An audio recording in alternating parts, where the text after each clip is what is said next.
최근 요양보호사 양성기관에서 교육생의 출결 기록을 수기로 작성해 허위로 출결 내역을 조작하는 사건이 발생해 논란이다. 이를 두고 자격증 남발 장사라는 여론 지적이 일자 보건복지부는 전자출결 시스템 도입을 전면 확대하겠다며 대응에 나섰다.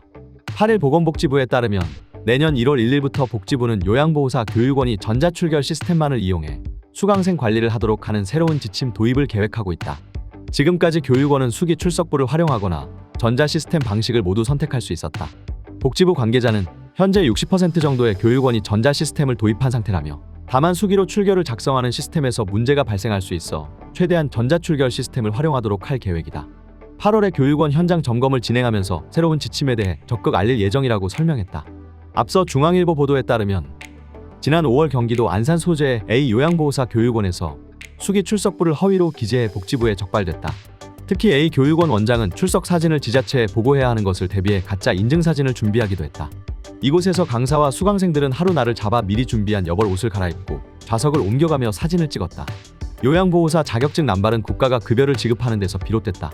업계 관계자는 요양보호사 자격증 자체의 문턱도 낮을 뿐더러 고령 부모님을 모시면서 요양급여도 받을 수 있으니 이를 취득하려는 교육생이 늘어나고 있는 상황이라고 말했다. 즉 쉽게 자격증을 따고 싶은 수강생과 수강생을 유치해 수익을 내고 싶은 일부 교육원 원장이 형성한 불법 시장으로 변모하고 있다는 것이다. 이 관계자는 코로나19 특수로 인해 안 그래도 낮았던 자격증 취득 문턱이 더 낮아졌다고 덧붙였다.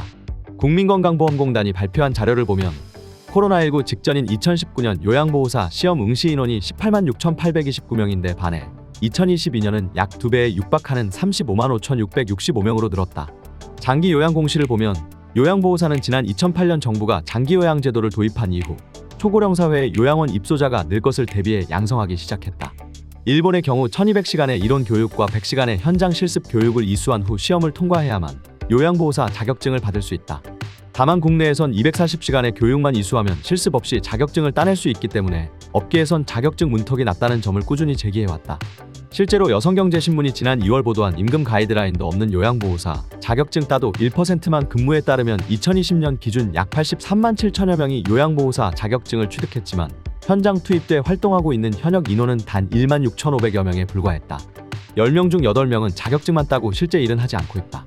교육장에서 요양보호사 취득 희망 교육생이 많다는 점을 악용해 자격증에 대한 질보다는 수익 확대에 중점을 두고 자격증 장사를 한다는 지적이 나오는 이유다.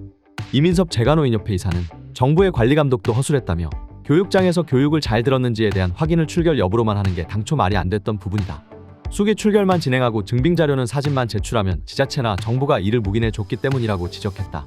복지부가 추진하고 있는 전자출결 시스템 방식은 교육장에 지문인식기를 설치해 교육생이 직접 교육장에 와서 지문을 인식하도록 하는 방식이다.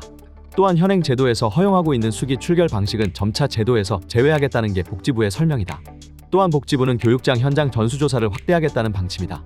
출결을 관리하는 양식을 지키지 않은 교육장을 대상으로 최대 지정 취소까지 처분한다는 계획이다. 이와 관련 권태엽 한국노인복지중앙회 회장은 본지와 통화에서 무분별한 요양보호사 자격증 남발이 원인이라며 자격증 취득 문턱을 높이고 임금 가이드라인을 마련해 요양보호사 선별 기준을 높여야 한다. 교육장 또한 요양 서비스 질 제고를 고민해야 한다. 단순 자격증 장사를 하겠다는 생각을 버려야 한다고 지적했다.